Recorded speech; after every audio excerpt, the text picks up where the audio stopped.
યુવકે NHAIના અધિકારીઓને જગાડ્યા। પારડી બ્રિજ પર ખાડો પડતા ટ્રાફિક અટકાવ્યો હતો।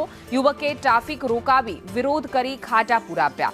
ક્વિક રિસ્પોન્સ ટીમને બોલાવી ખાડો પુરાવ્યો હતો। 2 મહિના પહેલા જ ખાડામાં પડતા એકનું મૃત્યુ થઈ ચૂક્યું હતું અને વધુ એક યુવકે જાગૃત થઈને એ તાત્કાલિક ટીમને બોલાવી અને ખાડો પુરાવવામાં આવ્યો હતો, કારણ કે આ ખાડાના કારણે અનેક વાહનોના જે ફસાઈ રહ્યા છે।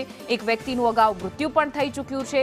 તેને લઈને ત્રાહિમામ પોકારી ઉઠ્યા છે સ્થાનિક લોકો।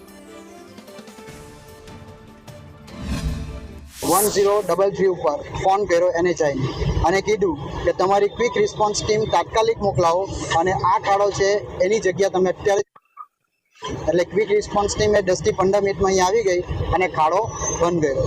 પણ નવાઈની વાત તો એ છે કે ખાડો પૂરવાનું કામ જે અઠવાડિયાઓ પછી, મહિનાઓ પછી, વર્ષો પછી ને અત્યારે તો કોઈ જગ્યાએ થતા જ નથી, એ જ કામ કોઈ પણ જાતના કોઈ સાંસદ સભ્ય કે કોઈ ધારાસભ્ય કે કોઈ પણ પ્રકારની ઓળખાણ વગર ફક્ત 10 જ મિનિટની અંદર JCB આવીને ખાડા પૂરવાનું કામ ચાલુ થઈ ગયું। તો જો નાગરિક જો એક જાગૃત હોય તો કેવું કામ ગણતરીની મિનિટોમાં થઈ શકે છે, એનું આ